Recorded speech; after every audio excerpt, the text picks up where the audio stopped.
All right, guys. Well, I've just dropped off the post today.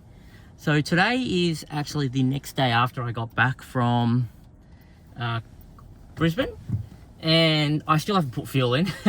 So I actually thought this would be a good opportunity to show you guys exactly how this vehicle, as a lifestyle vehicle, works without chucking fuel in it. Because just look at how much fuel we've got left in the tank.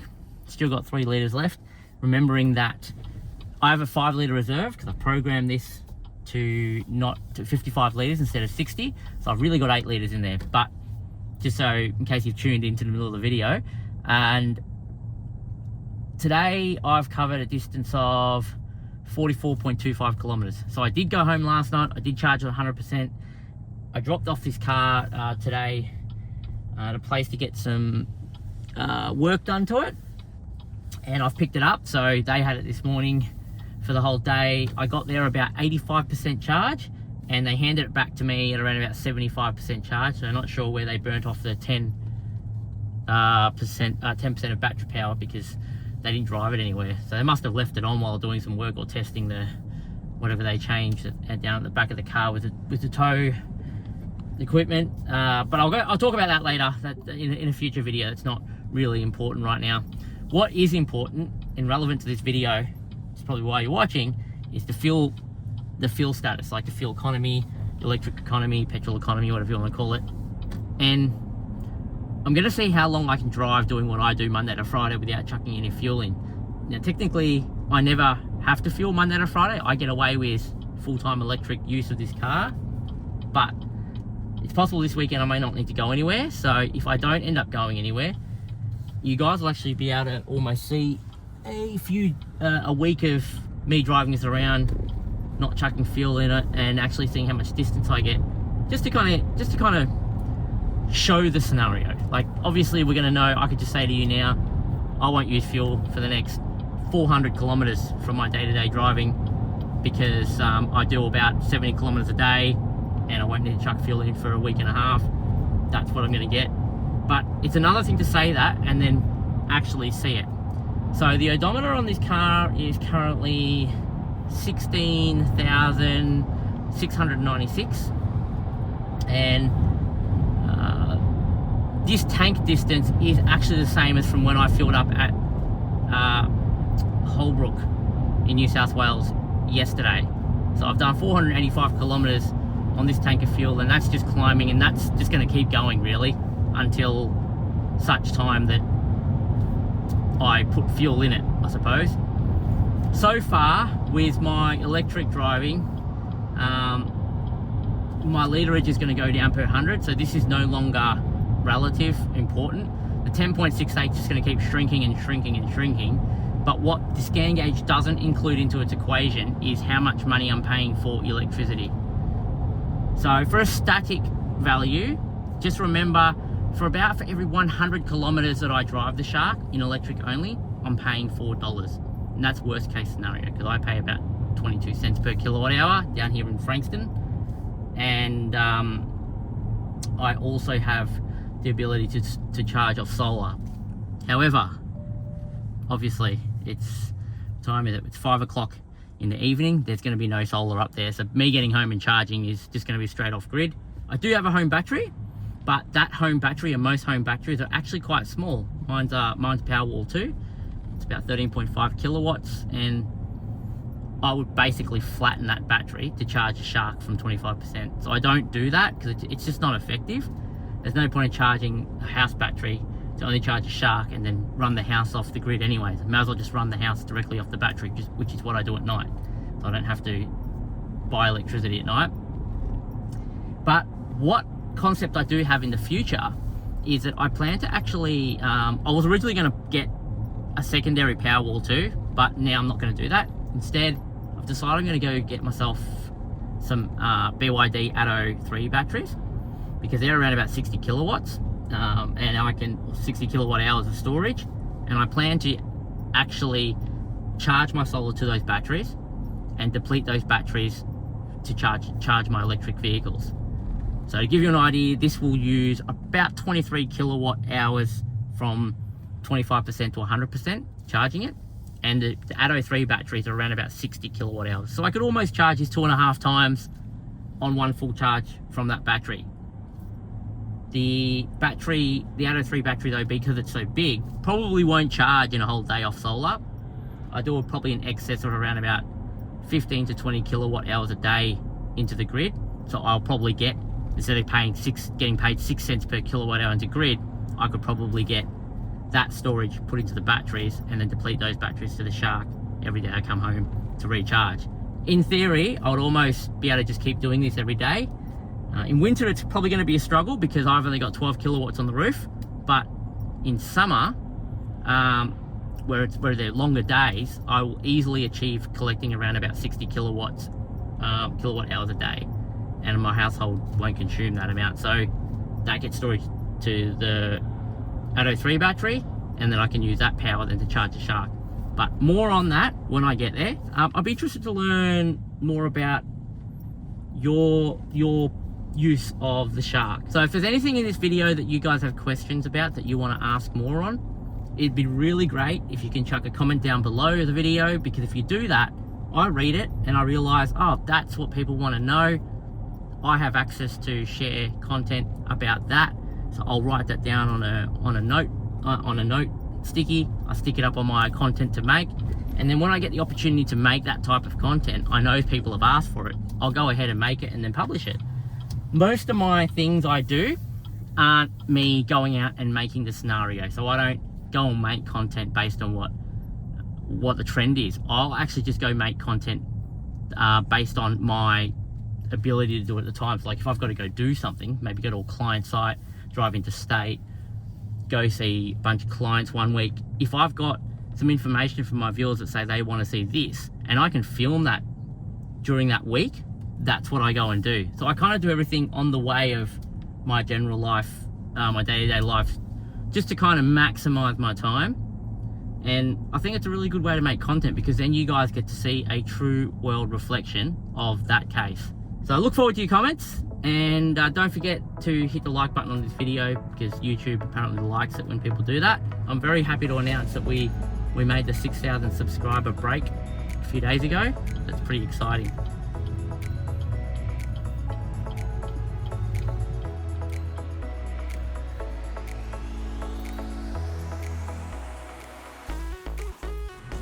It's interesting, the electric motors aren't even hardly warming up, just driving around town. Because it's only 12 degrees, up 1 degree from when I took off from home. If I turned the petrol on right now, that Cool at 1 would just, within a minute, would really be at like 60 degrees, and then within like 2 or 3 minutes, be at like 90 degrees. Alright, finally, I've got to get this Mac tray ute top lid thingy-bob up onto the Shark. So got to go through the manual and figure out what we've got to do. It's actually been sitting here for about 4 weeks, but because of what happened with that in Queensland, this all got delayed. So something I've got to get to now. Sent me some pretty cool things. Just looking at the fitting guide, it seems actually pretty straightforward. So we will see how that goes. I mean, have we even made any progress? Yeah, kind of. We got hinges. I've got the brackets on. This is all-terrain Serra tray installs. It says place them around 3/4 of the way up on the slot. Okay. Can you do that? Okay. All right, guys. Well, bit of a late night here down at all-terrain. We're just getting our Mac ute lid together. It's been a bit of a, yeah, it's fine. We're getting there. I thought it'd be a good me and wife team building exercise. I think I might have underestimated that. Anyway, the thing that we can't do, we're definitely confident that we can't get this, we can't flip this with just me and her. We haven't tried, but we don't want to risk trying. Predominantly because it actually says 2 physically capable capable people, and no, I don't think. We have 2 incapable people here. One, I'm very short, so we've got to flip the lid. get it over the top, and then line it in and click it into place. And I don't think I've got the height, the strength, and it's not going to work. So we are going to come back to this. But yes, hopefully we have a hard tray lid coming up. They just have to pause the music so we don't get copyright striked.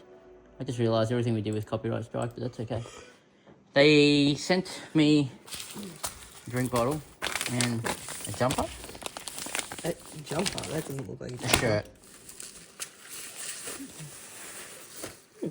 Actually, that looks. Actually, no, you're not having that. I want that. Why would I want it? I want a pen. No, you're not having a pen. Pens are mine. You don't want to use them. Yeah, it's true. I'm not. They're all yours. Oh, what? Wait. Okay, nah, not yours now. Alright, guys. Well, here I am. I'm actually leaving work. It's 9 o'clock. A bit of a late one today. Still in EV only mode. What are we at now? Hang on. Where's my trip? My tank. So this tank, we're at 510 kilometers, and this is the same tank that I filled up at Holbrook in New South Wales. So we're Thursday night, Friday morning at this stage. Obviously, anyone that's watching is gonna be like, well, obviously you can keep driving on electric only without filling up the tank. We've still got 3 litres left in the tank. But that's kind of my whole point of this video. Trying to show, for me, I can use the Shark to basically keep driving to and from work and doing my daily Monday to Fridays without any penalty. Sorry, I'm just watching if the gate's closing, because our gate's had some problems lately. So anyway, yep, so heading home, so another day. I haven't done that many Ks today. What have I done? Does it actually show me? Yeah, no, it doesn't. Yeah, I haven't done that many Ks today. Probably about, maybe about 30 Ks. And I'll do another 20 home, so 50 Ks today in total. But, yeah. And actually, I could have charged today on solar at work if I wanted to. But I didn't, because I knew that I would be able to get home with the range I have. And it just didn't, it just didn't occur to me I might as well plug in, because it's going to be free if I do it at work. Since we got the solar and it's midday, we're at home. When I go charge tonight, I'm going to be pulling from the grid to charge. But, if you fully stretch this out and automate it, you pretty much can keep your batteries topped up. I just haven't got there yet. It's a work in progress. Anyway, guys, I'll see you tomorrow morning.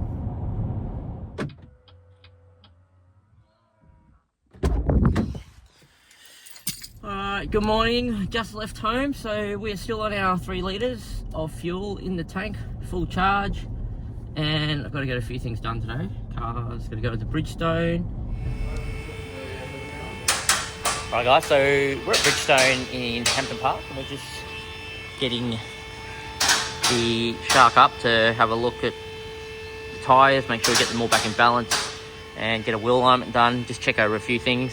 These guys always check over things for me after a trip or pre-trip, and they've known the channel for quite a few years, so probably nearly going on 5 years now. So Dallin here, who owns a Ranger, came out for a drive, first time in the Shark. Not bad. But he was downturned because of the video where they couldn't drive it up the hill, because he did look into this, and then Briefly looked into it. Yeah, and then he ended up going to get a Ranger, but now it's got all those issues with it. so I said you have to come for a drive in the Shark. All right, he's gonna give me a hand to get this thing on the top.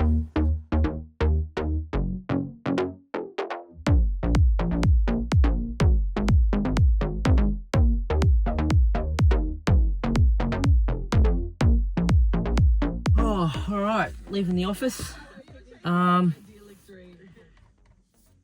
Still 3 litres of fuel, and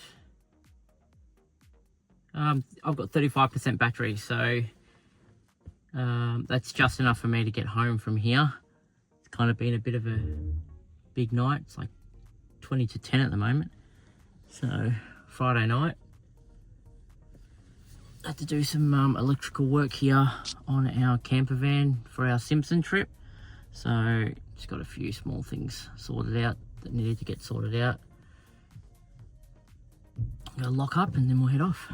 So we got the hard top on today. That's now on the back of the tray. I did start putting in some lights and stuff like that, but I haven't got enough time tonight to do the rest, so that'll be another night. I'll see you maybe sometime on the weekend, and we'll catch up and see what we get up to this weekend. I don't think there'll be much going on this weekend because I've got to spend the next few weeks getting ready for our desert trip. So I can't imagine we'll be doing anything too special or going forward driving or doing any camping or anything like that. You might randomly see me overseas. I've got a short 1 week trip in between now and when we go to the desert, but other than that, yeah, nothing else to share. Anyways, have a great weekend, guys. All right, good morning, guys. Looks like something's come up and I actually have to put fuel in because I'm going to have to drive about 150 k's today, maybe 200 k's.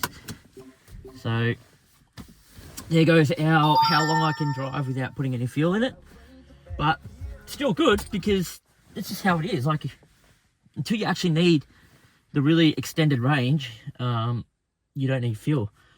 It's quite cold in here. 9 degrees, it reckons. Whoa. Heated seats, please. Alright.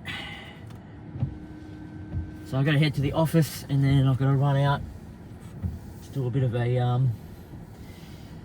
job, and then I've got to go manufacture some internal components for one of my clients because one of my guys are off at the moment. So, and the customer really would like it. So anyway, I'll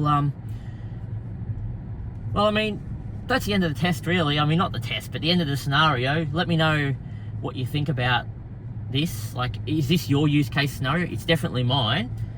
I even, like, to give you guys a full idea, I pay 22 cents per kilowatt hour flat rate where I am in Frankston, and that's with Momentum Energy. But pricing is dependent on your energy distributor, not so much your retailer.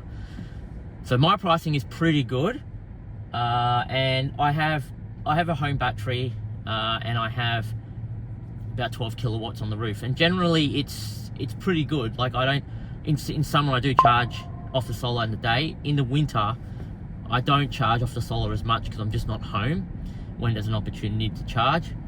But it still kind of works out for me because these figures are worst case when I give them to you when there is no solar. And you know, it's so the way it works out for me is for around about 150 to 180 kilometers, I will spend around about 8 liters in fuel and around about 23 kilowatts in electricity. So I think that works out to be just over $5 in electricity, and it works out to be somewhere like what, $15 in petrol, like at around about $1.90 a litre. So it's really not that bad. I think that's pretty good for 180-ish Ks. That worked out to be 20 bucks. So anyway, so normally with this type of planning, when I'm going to go this far, even though I've got full battery, I'll actually go straight into HEV mode right now, and I'll go into normal driving, and not have save on. So you see how save is turned off on the dash right now, and so no save. So no, you can't set your state of charge in the car when in the Shark when you're in not save, which is technically what they call auto mode. Normal driving mode and HEV. And now I'll just do my commute today, simply because I know I'm going to do well and truly over the electric only range. This is what I've found to be the most efficient. I'm happy to report back on this. I will record a bit more today of this data if this is useful to someone, and I'll just title the video the 150 kilometer drive day scenario in the Shark 6 or something like that. And you can see how that worked out for me, because this will record that data. You know, I started on a full tank of fuel, and you know I'm going to be running fuel today to make up that distance. All right guys, see you in a bit. I just realised something. I didn't actually give you guys the breakdown in the end. So just having a look at this. So tank distance. So I filled up, as you would have seen in the last episode, at Holbrook in New South Wales. We're now in Braeside in Victoria. Been commuting all week locally around here since we got back. Now we've done 619 kilometres in total distance. So we've got an average of 8.53 litres to 100 kilometres. I will actually give you guys the cost of electricity to add on to the cost of fuel to figure this out, because technically this tank cost me $103.49.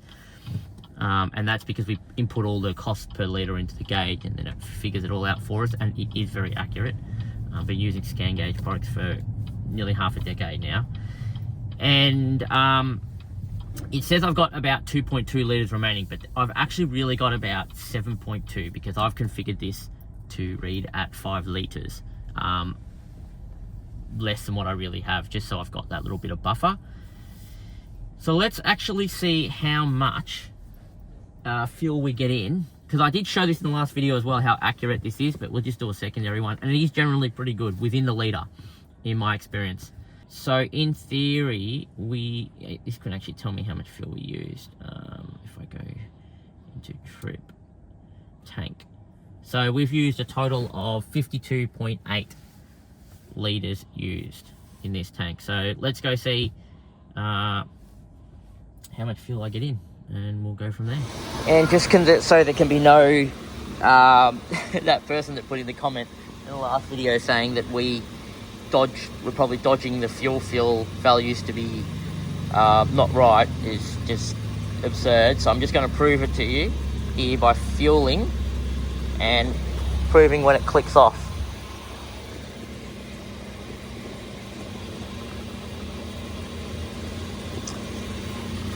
48, 49, 50, 51, 52, 53. So 53.71. There you go, guys.